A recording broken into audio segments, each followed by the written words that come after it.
todos, soy Agustín Borba, estoy haciendo la experiencia del magisterio en el Colegio Seminario en Montevideo. Desde acá les agradezco la invitación a sumarme a este espacio de reflexión sobre la vida de Ignacio. Creo que siempre es rico, siempre es bueno volver a su vida, volver a la fuente de nuestra espiritualidad. Y desde acá los saludo al Centro Manresa, tan significativo para mí en el tiempo compartido allí. Bueno, nos toca compartir esta última etapa del camino de San Ignacio, que tiene como centro y como referencia la ciudad de Roma. ¿Sí? Allí Ignacio termina su peregrinar, su última etapa. Si bien es la última, es un tramo de mucho despliegue en su vida. Muchos rasgos que estaban antes latentes en su caminar, a lo largo de su vida, de alguna manera se despliegan por completo en este último tramo de su vida. La oración, la vida de servicio, la vida apostólica, el discernimiento comunitario, la capacidad de liderar proyectos y de liderar compañeros, la devoción, que para Ignacio era la facilidad de encontrar a Dios. Bueno, son algunos de los rasgos que se despliegan en su vida en este último tramo. Y de alguna manera nos hace pensar que Dios lo fue preparando, ¿sí?, para esta última etapa de su vida.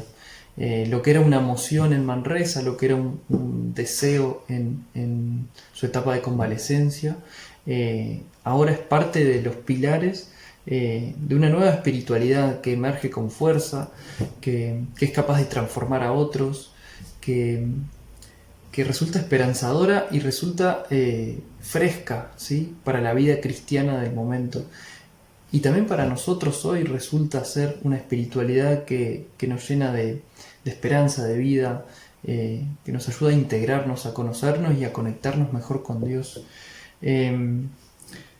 Es así que esta última etapa es una etapa de síntesis para Ignacio, una etapa de cierre. Es una etapa de contemplar también la presencia constante y armónica de Dios en su vida. Es una etapa de encontrarle sentido a su pasado, a todo su pasado, a toda su historia, ¿no? Incluso a sus heridas, a su pecado, a sus terquedades. Dicen que Ignacio era muy terco. Es una etapa también de volver a sus éxitos y fracasos del camino, del caminar. Una etapa también de imaginar el futuro, ¿sí?, de proyectar el futuro, de soñar con lo bueno nuevo que estaban haciendo, no sé, la compañía, las misiones, las obras, la amplitud de un deseo que ya no es solo de Ignacio, sino que es un deseo compartido. La esperanza de lo nuevo, ¿sí?, una etapa llena de esperanza por lo nuevo que está por venir, que está por nacer. En esta etapa Ignacio escribe su autobiografía, ¿sí?, con todo lo que significa escribir su vida, hacerse cargo de lo que vivió, de su experiencia y dejarla como testamento. Es también como, de alguna manera, convertir su vida en un camino y volver a transitarlo. Y ahí encontrar a Dios como el hilo conductor que fue entrelazando todo, que fue tejiendo y armonizando toda su vida, toda su historia, en una historia de seguimiento de Cristo. En este relato de la autobiografía, vuelve a la bala de cañón, vuelve a todo lo que significa ese quiebre, no solo de la pierna, sino de su proceso, de su vida, ¿no? Marca un antes y un después en su vida espiritual y en sus preferencias, en sus prioridades, en sus deseos.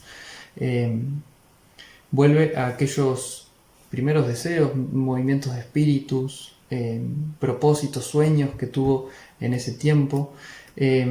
Vuelve a su deseo de hacer cosas grandes por amor de Dios, ¿no? Un deseo ahí claro que aparece desde el principio.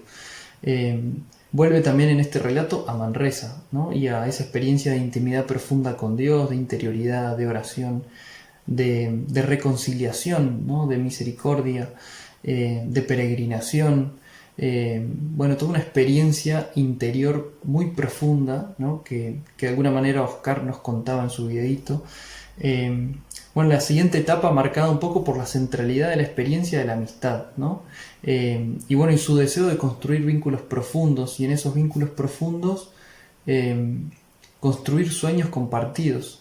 una etapa de éxitos, pero también de fracasos, muchas cosas que quedaron por el camino. Una etapa de apertura al mundo, a la universidad, a las letras, a la diversidad, a la diversidad de opiniones respecto a la vivencia de Dios. Bueno, una etapa de poner en diálogo su experiencia de Dios con otros y todo lo que esto despierta y va generando, ¿no? Un poco esto que nos contaba Rogelio en su video. Y al final del camino, Roma.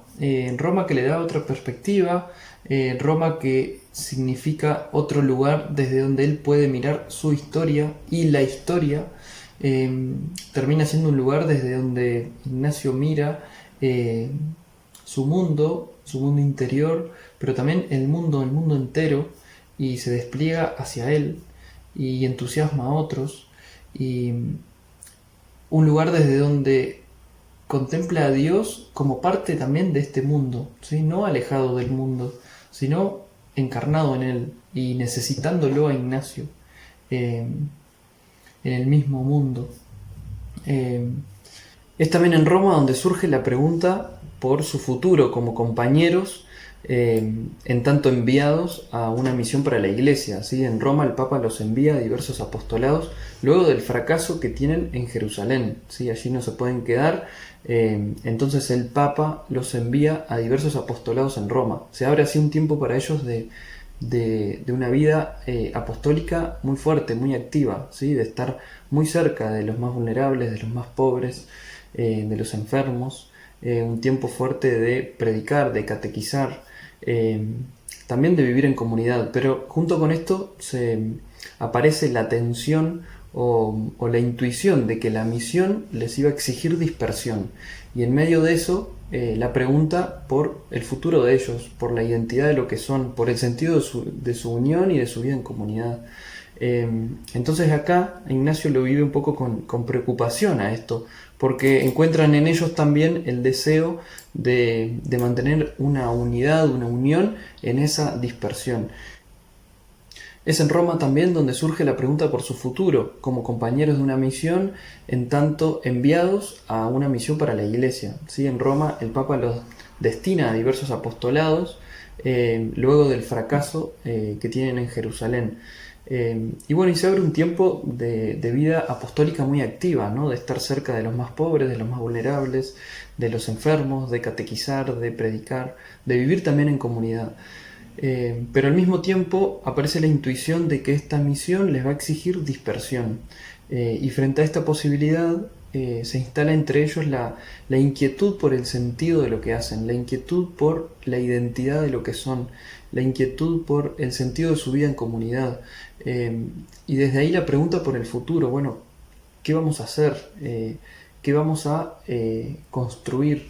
¿Qué sentido tiene vivir juntos? ¿Qué pasará si esta misión nos exige separarnos? Entonces ahí se encuentran con esta intuición, con esta preocupación y también con el deseo firme de mantener una unión, una unidad en esa dispersión. Esto deriva en que se toman un tiempo de deliberación en medio del apostolado, en medio de su vida activa, también un tiempo de oración para definir y discernir su futuro, ¿no? Y su modo de vida, su identidad. Y es así que entre idas y vueltas, entre apostolado y oración, entre vida en común y también la presencia de este deseo fuerte de mantener una unidad, una amistad en medio de esa dispersión, surge la Compañía de Jesús, surge como orden, y en 1540 se aprueba la nueva orden y luego se nombra a Ignacio como superior general de esta orden. De esta manera Roma también le cambia el escenario a Ignacio, ¿no? Ya no aparece solamente como un compañero, sino que es el superior de sus amigos, y le toca vivir desde otro lugar, le toca vivir otra misión desde otro lugar. Se encuentra también con una vida muy intensa, muy cargada de otras cosas, ya quizás un poco más lejos o de a poco alejándose de la intemperie de la misión, pero también de desborde apostólico, con todo lo que tiene que ver con los inicios de la compañía. Pero bueno, en medio de esto también podemos encontrar a un Ignacio que encuentra tiempo para todo, ¿no? Que encuentra tiempo para escribir, para rezar, para estar con sus compañeros, para la vida en comunidad, para escribir las constituciones, para terminar de escribir sus ejercicios, para dedicarle tiempo a una vida interior honda, profunda, fructífera. Acá se encuentra, como ya dije, con la tensión de ser superior de sus amigos, con la misión también de tomar las riendas de un proyecto que está empezando, con el desafío de decidir y en esto de encontrarse muchas veces en un lugar de soledad frente a muchas decisiones, con el deber de pensar el futuro, las prioridades de la compañía, su sentido, su espiritualidad, su carisma, y esto en diálogo con sus deseos, en diálogo con el mundo, en diálogo con lo que necesita el mundo, en diálogo obviamente con Cristo y este llamado que cada vez se hace más desafiante y va tomando distintas formas. Ignacio como compañero, Ignacio como hombre de oración, Ignacio como general, ¿sí? Rasgos de Ignacio en este tiempo en Roma, en esta última etapa de su vida. Etapa que ha sido de síntesis, que ha sido de mirar su pasado y etapa que ha sido de convertir su pasado en un lugar de encuentro con Dios. Y en esto, etapa que ha sido lugar de proyectar la misión de lo que viene, ¿sí? De proyectar la compañía universal, de ampliar ese deseo en un proyecto común. Quizás te puedes preguntar ahora, como Ignacio, ¿sí? ¿En qué lugares de tu historia habita Dios, ¿no? Quizás esto te puede motivar a mirar tu pasado, tu historia y preguntarte, bueno, ¿en qué historias de tu vida podés encontrar a Dios, ¿no? ¿Y a qué te mueve eso, ¿no? ¿Qué dice de vos tu historia? ¿Qué dice de vos y de Dios tu historia, tu camino, tu peregrinar hasta ahora? Volver para atrás para encontrar ahí un lugar donde habita Dios y que eso también te impulse a seguir soñando, deseando cosas para vos y para los demás. Ahora les quiero compartir 3 lecciones que nos puede dejar esta etapa de síntesis, este último tramo de la vida de San Ignacio que se dio principalmente en Roma. La primera lección tiene que ver con el buscar y hallar a Dios en todas las cosas, ¿sí? Frase que nos puede resonar, que nos resulta conocida. La segunda lección tiene que ver con la acción, integrar la acción, podríamos decir. Y una tercera, ¿no? Cultivar el corazón, ¿sí? Bueno, 3 lecciones de este tiempo en Roma. La primera, buscar y hallar a Dios en todas las cosas, en el corazón de la vida, ¿no? Ignacio siempre fue un buscador, siempre lo podemos encontrar buscando a Dios, hasta el final de su vida, incluso con mucho más fuerza en este último tramo de su vida.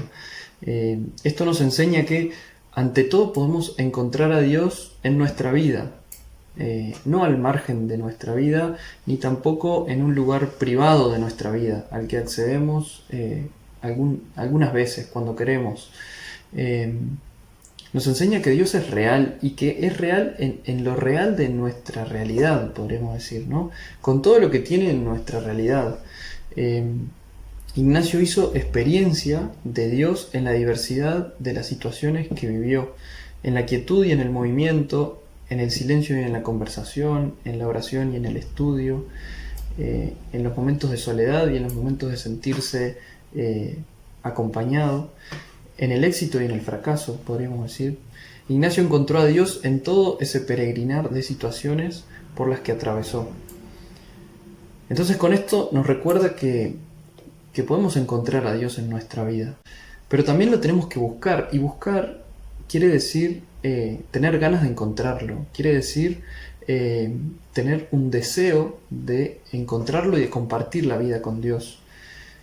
Buscar también quiere decir poner en juego este deseo, poner los medios que me parezcan necesarios, ir detrás de este deseo, defender este deseo, dejarme llevar por este deseo, priorizarlo, ponerlo dentro de mis prioridades. Y al mismo tiempo la dimensión del dejarme encontrar, dejarme sorprender. En Ignacio estas dos, ¿no? El buscar y el hallar, se dan de manera continua en su vida. Encontramos a Ignacio que busca, pero también un Ignacio que se deja encontrar, un Ignacio que que va detrás de sus deseos, pero también se deja sorprender por otros deseos que van apareciendo o invitaciones de Dios que surgen. Eh, Ignacio es creativo, ¿no?, en su búsqueda, y va comprendiendo también que ser cristiano no es vivir en la pasividad, sino que es vivir en el andar, en el camino, en el seguimiento. Y esto lo mueve a un dinamismo de seguimiento que lo hace buscar y hallar, que lo hace, que lo cambia, que lo transforma, que cambia su corazón y cambia su mirada, que cambia sus propósitos, sus sueños, sus deseos, sus intenciones, ¿no? Al principio él quería ir a Jerusalén, termina en Roma. Al principio quería ser peregrino y termina siendo general. Bueno, quiere decir que sus intenciones siempre estuvieron en diálogo en esta búsqueda y en este hallar a Dios, y se van transformando, se van configurando con las intenciones de Dios. Buscar y hallar a Dios, ¿no? Toda una misión, toda una enseñanza, toda una lección. La segunda, integrar la acción. Ignacio también es un hombre de acción, ¿sí? Uno de los deseos más fuertes que movían a Ignacio desde su conversión era el deseo de ayudar a las almas, deseo de hacer grandes cosas por los demás, deseo de hacer grandes cosas por Dios y de ayudar a las almas.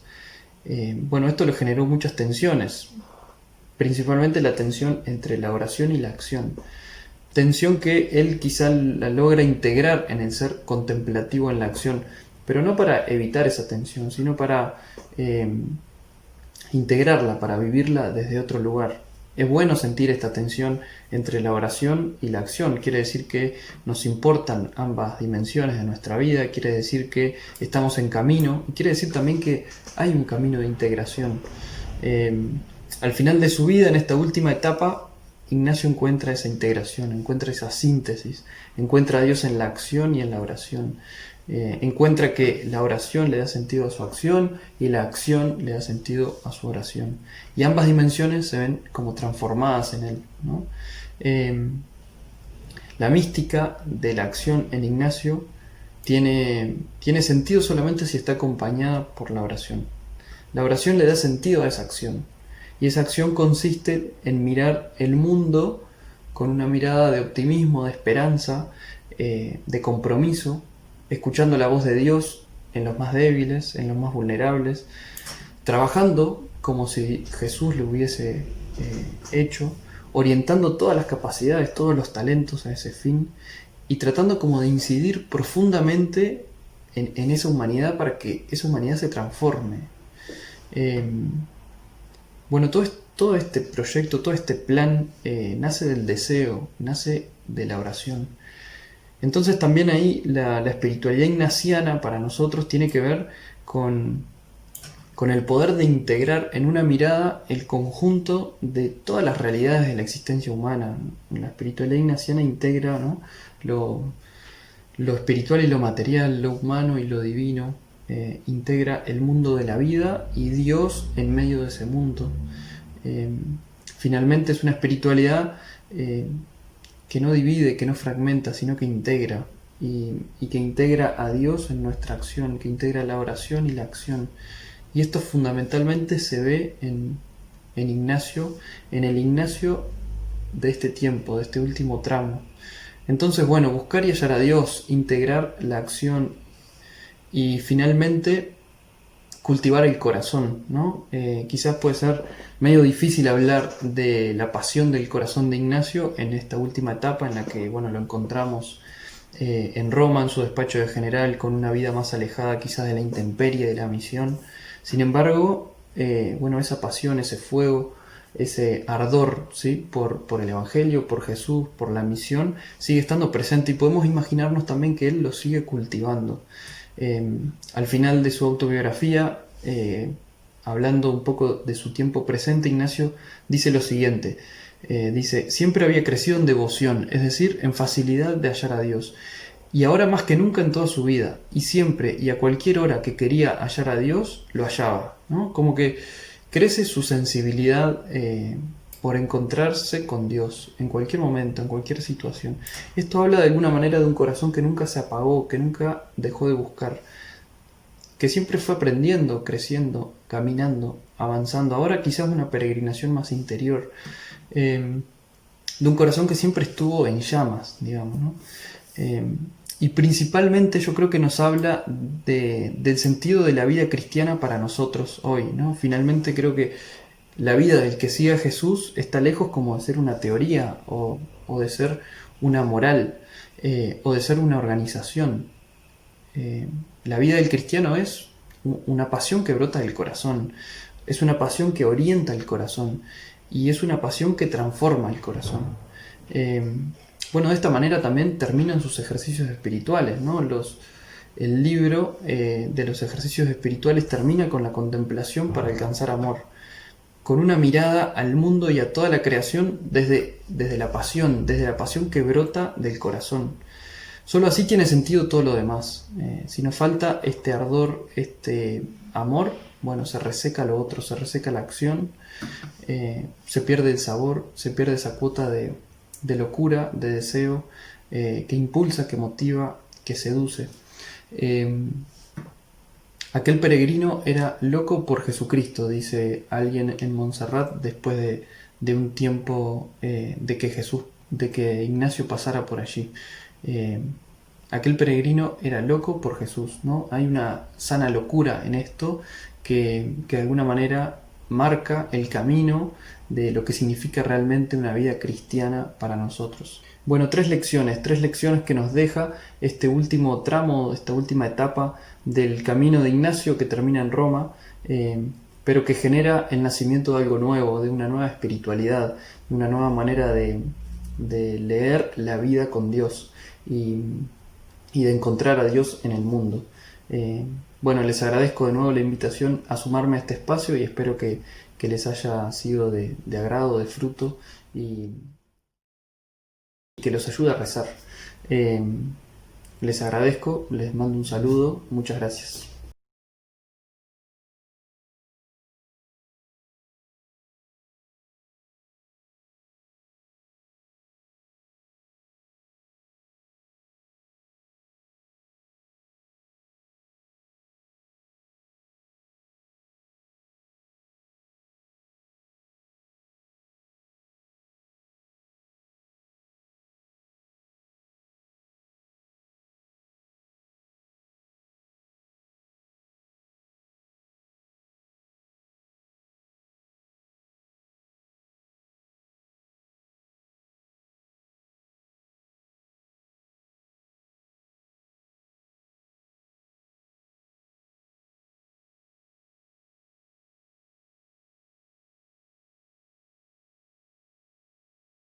Les mando un saludo, muchas gracias.